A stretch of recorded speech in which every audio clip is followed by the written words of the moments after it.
material, let us go first to, asa mo dyan naging kaning kalabot na bookkeeping na ito. Where did this bookkeeping started? Sige. During our ancient times, friends, the bookkeeping has been already, halata na good. During in the Mesopotamia, Mesopotamia, Mesopotamia, parang pwede ba Iran na siya? Persia is Iran. Wala siya, basta. During Mesopotamia, there is what we call clay stones sila ginagamit to record their mga transactions. And also, if you are able to read the Bible, doon din sa yung paggawa ni Moses ng ark, nandun din yung nalista na yung mga materials na gagamitin niya to be used para magawa ang ark. So during ancient times, halata na that the bookkeeping or the art of record keeping has been already being shown or being exercised. After that one is during the Roman Empire. During the Roman Empire, di ba? During the time of Caesar, tama ba that very rampant ang sa mga taxes, am I right? So during that time, the tax collectors had their own way of keeping the records of those katong mga taxes that they have collected. But the remarkable one is during the Renaissance period. Renaissance. Or ang French ko na ginabuntag sa jeep, so yung sa experience sa Renaissance. Okay, sa Renaissance period, dito si ang father of accounting o bookkeeping si Luca Pacioli. Tama ba po? Ito sa Renaissance period na siya. He introduces the art of double entry system. And he summarized that one on his book. So ito tawag siyang book gani, what's the name of his book? Summa de Arithmetica, Geometrica, Proportionalita, something. Ang English ato kay Review of Arithmetic, Review of Arithmetic, Geometry, Ratio, and Proportion. So, dito siyang libro, he stated on what is the process in our double entry bookkeeping system. Can you, sa likod, makarang Sige, so, there is the short lang na briefing or short history sa bookkeeping. So, after that one, let us go to our books. Napaspasan, kawa tayo oras. Books. In our bookkeeping, we use two books. Dalawang ibang ginagamit natin, friends. We have the Book of Original Entry,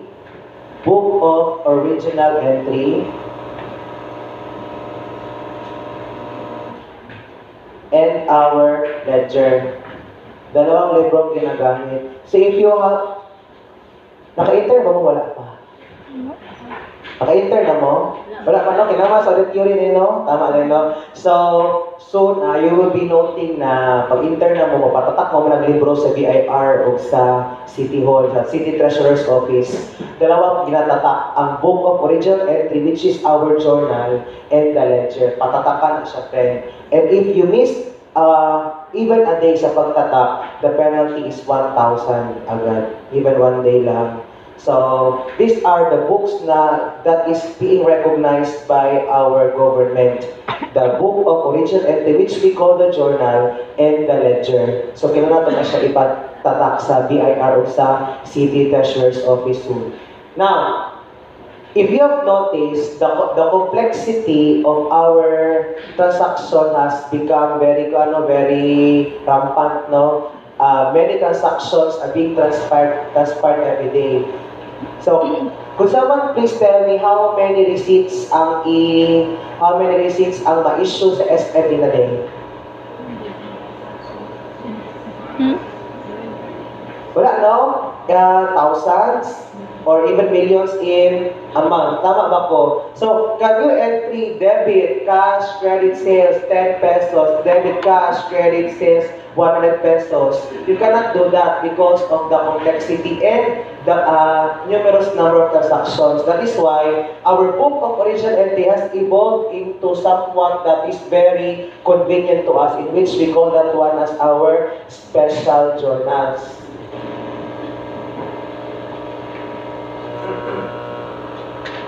Nakuha ba? So, special journals are also book of original entry. Book of original entry, pero it is somewhat like more customized to cater the transaction which are recurring and numerous. Karandaghan tapos gabalik-balik na mga transaction. Yan ang ginakita sa itong special journals. And what are the examples of our special journals? Example natin special journals, friend. First special journal is our sales journal. Sales journal. We have the purchase journal.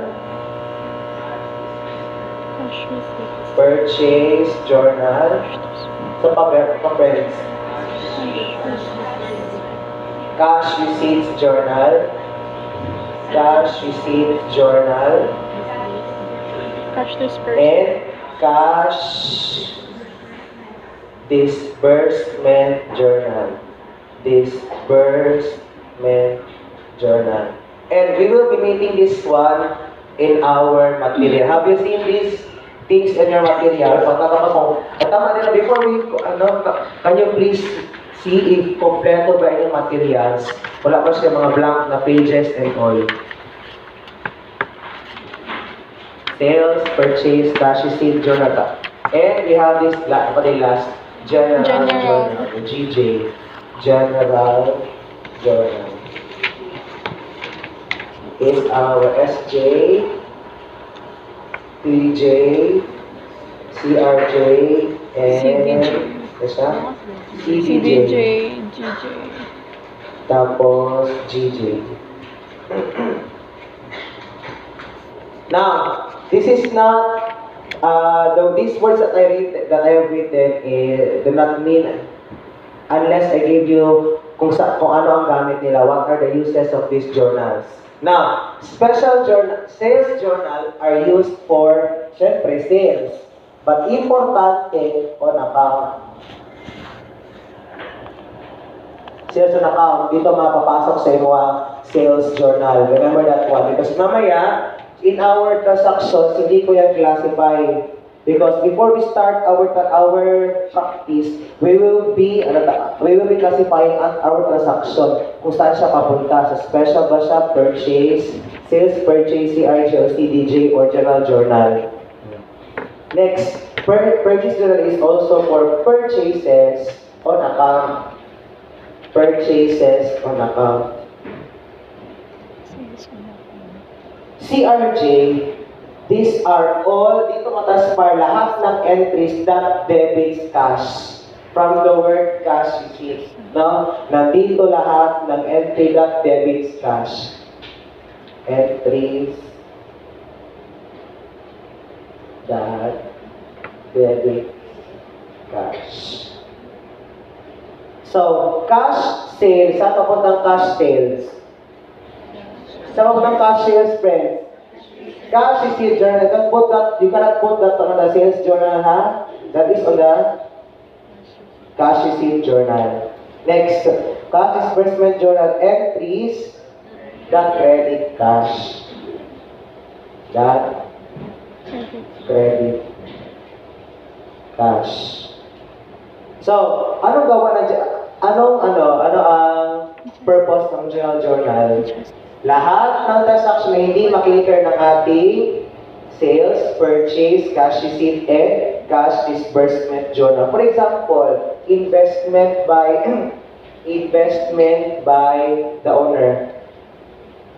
Na-invest ang owner o non-cash. May pag-cash na investment, that is a cash receipt journal. Pero pag non-cash investment, papunta yan siya sa general journal. Nakuha ba? Isa other point, adjusting entries. At adjusting entries, papasok yan sa ating general journal and also your closing entries. Hindi ba ito mabuha sa closing entries ba? Closing entries. Yan, papasok lahat sa inyong general journal. But in your assessment, we will make sure na naka-classify ang sales on account, purchase journal, cash disbursement journal, and your cash receipt na mga transactions. Na-classify na siya, friend. But for now, di ba sabi ko, I'm not here for you to pass, but for you to learn bookkeeping. Sige. So, I hope that you got the point of the special journal. Nakuha? Okay. Next one is our in your bookkeeping, on your assessment, we will not be using gross method. Di ba we are used to do gross method, tama ba? Debit, cash, credit sales for the gross amount of your sales. Also your purchases. But here in our bookkeeping nato na assessment, we will be using net method. Meaning, the sales and the purchases must be net of the sales discount. Net na siya, net. Sige.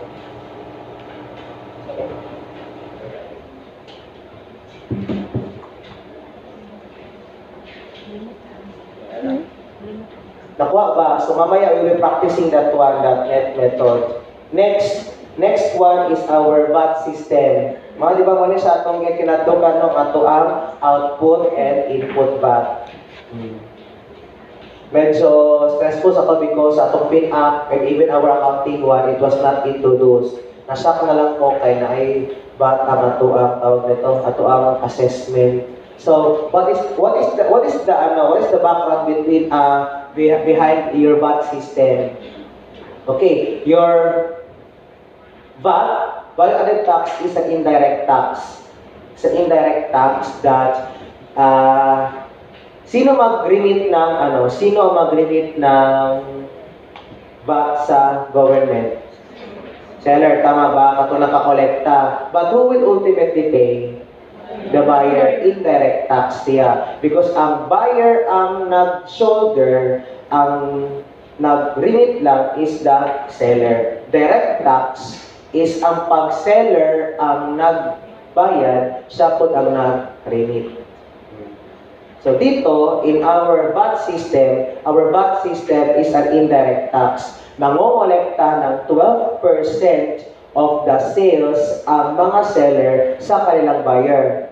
But in order to cater the administrative feasibility of our government, we have this what we call offsetting of the output and input VAT. Di ba nagbayad mga ka-friend? Okay, example, purchase ka. So you have paid input tax. And the input tax, kailangan na siya i-remit ng seller nimo. Tama ba? Now, you have sold the merchandise.